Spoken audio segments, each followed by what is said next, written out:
Hey everybody, welcome back to chemistry. And so now in this presentation, I want to talk about something called pH scale. So if I can increase the slide.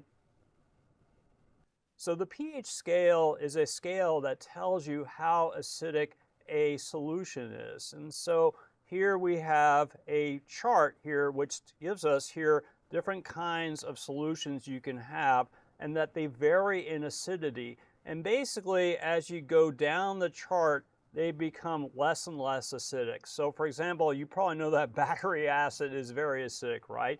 And you may know that stomach acid is almost as acidic. And as you go down the chart, finally you get the drain cleaner, which has a very low level of acidity.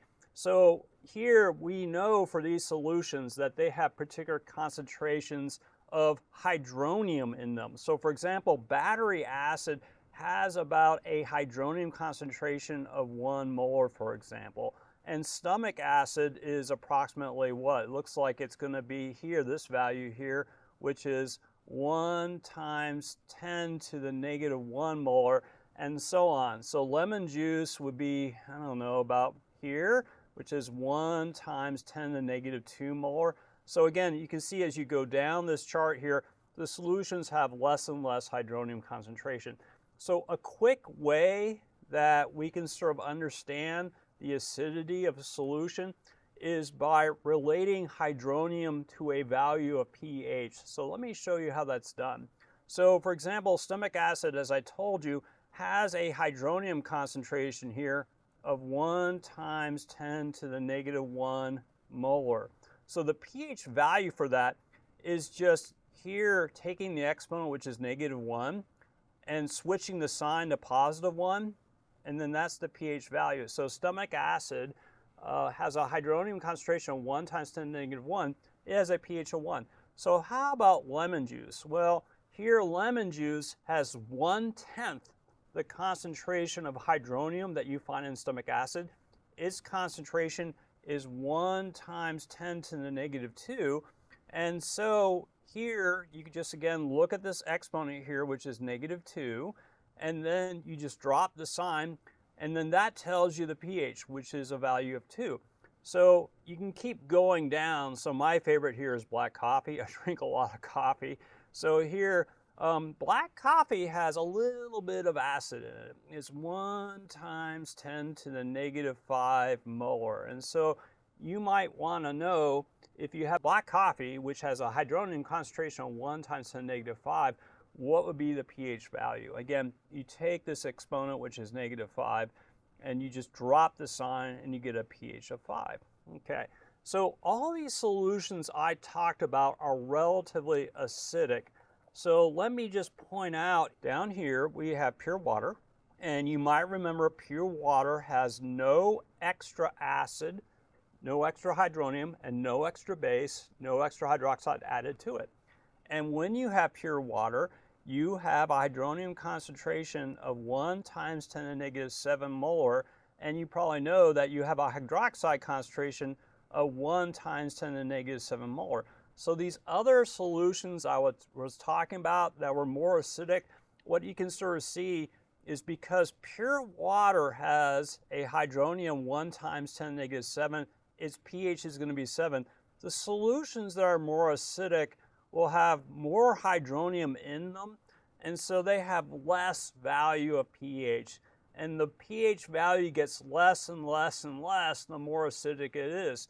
So black coffee here has a pH value of 5, so that's reasonable to consume. Now, you know that you probably don't want to drink battery acid. That will probably kill you. And the reason is it has a very high concentration of hydronium. It's about 1 molar, which has a pH of 0.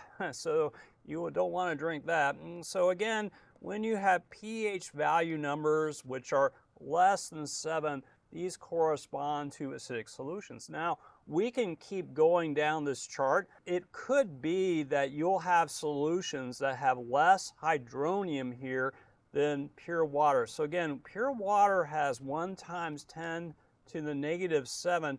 Is it possible to get solutions with less hydronium than 1 times 10 to the negative 7? Yes, it is possible. And the way you do that is you add some kind of base to the solution. You might remember that when you add some kind of base, what that base will do is it'll create hydroxide ions. And you might remember is if you increase the concentration of hydroxide in the solution to values like 1 times 10 to the negative 2, 1 times 10 to the negative 1, that forces the hydronium concentration down. So here, yes, it is possible to have solutions with hydronium less than 1 times 10 to the negative 7. And so, for example, like laundry water, I guess that might be something like soapy water. So that has a concentration of hydronium that's lower than you would find in pure water. It's 1 times 10 to the negative 11. And so here you can imagine how this was created. Someone added some base to it at a concentration of 1 times 10 to the negative 3, and that forced the laundry water to a hydronium 1 times 10 to the negative 11. And so again, the pH of this will be 11.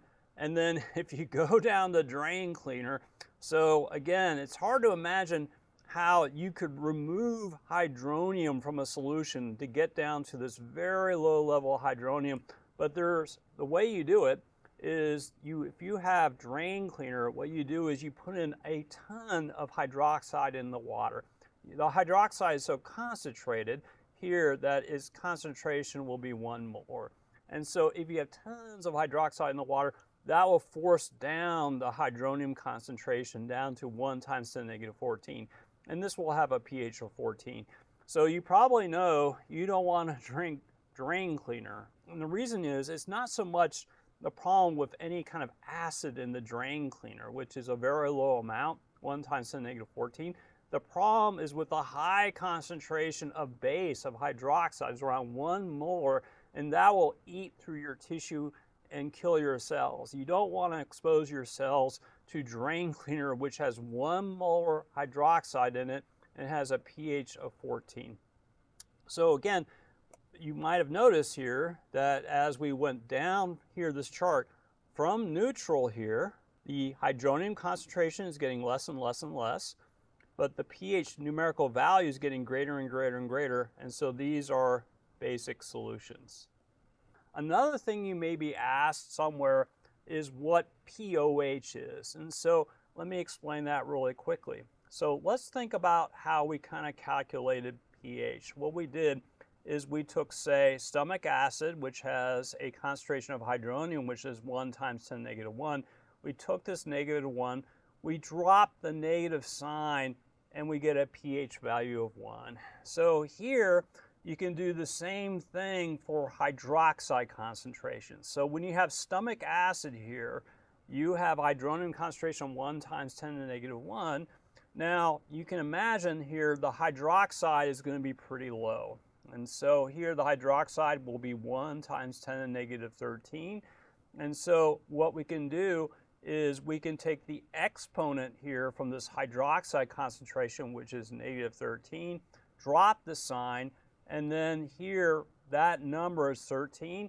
And so that value is the pOH. And so you can sort of see the corresponding values for pOH. And so one thing you may have noticed is as follows. As you're going down this chart here, the solutions are getting less and less acidic. Your pH values will go up as they get less and less acidic, but your pOH values will go down also at the same time.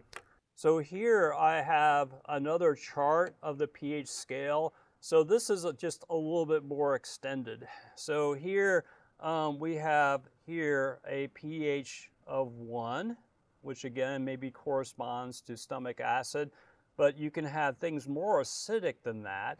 You can have, say, a solution that has a concentration of 1 molar hydronium here. See, this is molar concentration. It's 1 molar hydronium here. Its pH is 0. And then there are certain situations where you can even have hydronium that's higher than that. Here, this is 10 to 1 molar. This is 10 molar hydronium. So here, the pH of that solution would be -1, for example.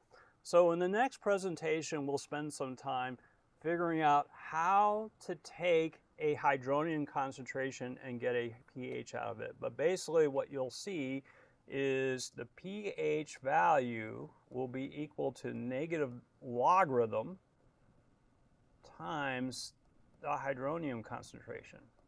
So that will be explained in the next presentation. Thank you for listening. We'll see you next time.